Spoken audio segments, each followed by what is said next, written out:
Robert Oppenheimer ने पहले परमाणु परीक्षण का वर्णन करने के लिए इन शब्दों का इस्तेमाल किया। जब आकाश में हजारों सूर्य विस्फोट करेंगे तब मैं मृत्यु बनकर आऊंगा।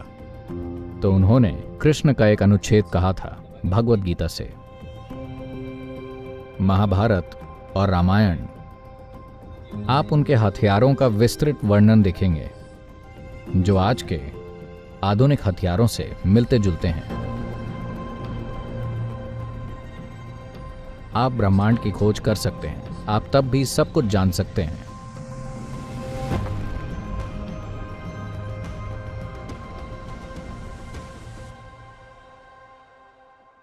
अगर आप विज्ञान को देखें जिस तरह इसे हम आज जानते हैं तो वो व्याख्याओं से भरा हुआ है, लेकिन कभी भी सृष्टि के सबसे बुनियादी पहलू की किसी तरह की व्याख्या नहीं कर पाते। जो पहले से है उसके लिए व्याख्या है, और वो व्याख्याएं हर 5 साल में बदलती रहती हैं। और नए लोगों को नोबेल पुरस्कार मिलता रहता है।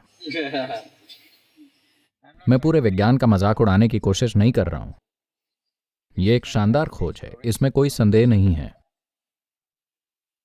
आज दुनिया के टॉप के वैज्ञानिकों को इस बात का पूरा एहसास हो गया है कि यह सही रास्ता नहीं है। वो साफ साफ कह रहे हैं कि सिर्फ यही नहीं कि हम नहीं जानते, हम कभी जान नहीं पाएंगे। लेकिन सृष्टि के बारे में थोड़ी बहुत जानकारी भी अपने आप में मानवता को बहुत फायदेमंद होगी, इसमें कोई दो राय नहीं है। लेकिन एक पीढ़ी को लाभ और अगली पीढ़ियों का विलुप्त हो जाना एक बहुत ही छोटी सोच वाले फायदे हैं।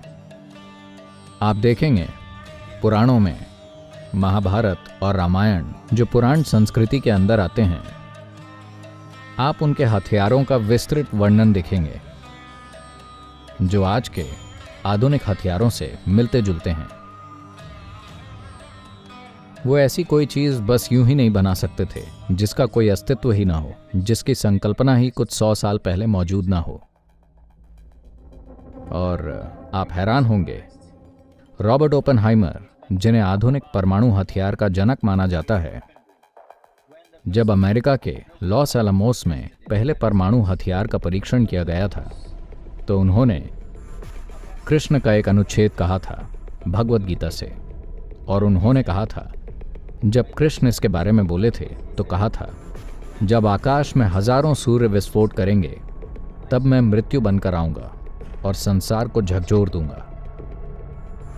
तो उन्होंने इस अनुच्छेद को लिया और इसे अमेरिका में हुए पहले परमाणु परीक्षण के विवरण के रूप में इस्तेमाल किया,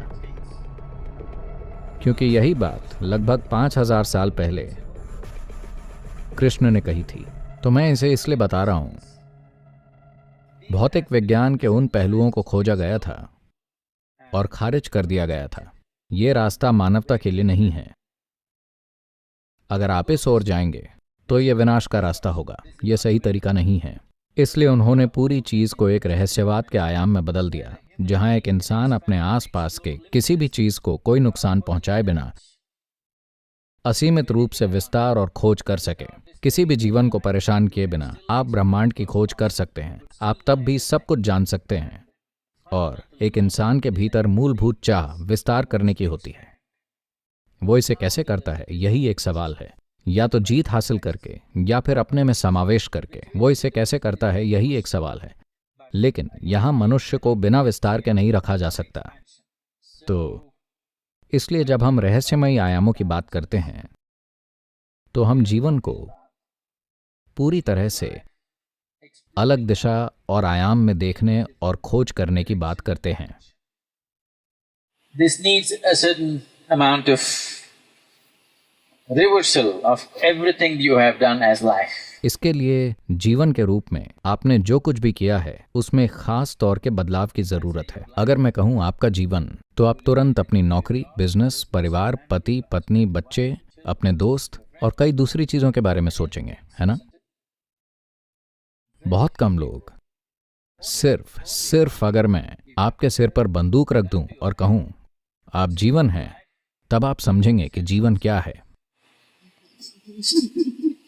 ये कोई पार्टी नहीं है, ये नौकरी नहीं है, ये पैसा नहीं है, ये घर नहीं है, ये बच्चे नहीं हैं, ये और वो नहीं है। जीवन का मतलब है ये।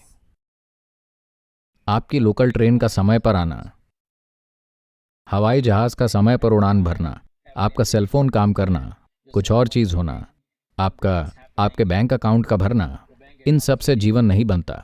नहीं, जिससे जीवन बनता है वो बस यही है, मिट्टी, बारिश, हवा, पहाड़, पेड़ और जो यहां धड़कता है, इसके भीतर जो चल रहा है, इस शरीर की हर कोशिका और सबसे ऊपर इन सब के पीछे जो चेतना है। If we want to explore something else, then we have to rejig ourselves a little bit. अगर हम कुछ और खोजना चाहते हैं तो हमें खुद को थोड़ा बदलना होगा। खुद को बदलने में शायद हमें मजा ना आता हो, लेकिन मैं चाहता हूं कि आप एक बात जान लें, जाने अनजाने में जिसकी आप आकांक्षा कर रहे हैं, वो सिर्फ यही और यही एक चीज है कि आप अभी जो हैं उससे कुछ अधिक बनना चाहते हैं।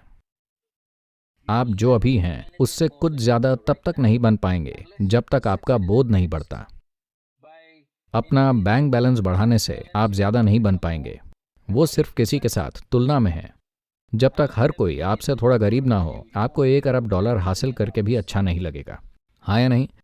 मान लीजिए कि दुनिया में हर किसी के पास $10 अरब है और आपके पास $1 अरब, क्या आप खुश होंगे? तो इसीलिए अरबों डॉलर से कुछ नहीं होने वाला है। यह सिर्फ सामाजिक तुलना है। आपके पास जो कुछ भी है या आपने जीवन में जो हासिल किया है, उसका दुर्भाग्य से तब तक कोई मतलब नहीं होगा जब तक कोई ऐसा व्यक्ति न हो जिसे आप नीचा दिखा सकें। कृपया इस पर गौर करें। हाँ या नहीं? सिर्फ एक चीज जो मायने रखेगी वो ये है कि आपका बोध बड़ा है। आप कल की तुलना में ज्यादा जीवन का अनुभव कर रहे हैं। इसके लिए आपको किसी की तुलना की जरूरत नहीं है। कोई कैसे अनुभव कर रहा है या नहीं कर रहा है, ये कोई समस्या ही नहीं है। अगर आप कल जो अनुभव कर रहे थे उससे कुछ ज्यादा अनुभव कर रहे हैं तो ये एक मंगलमय और सफल दिन है। आखिरकार सिर्फ यही एक चीज है जो इंसान को संतुष्ट करती है और कुछ भी नहीं।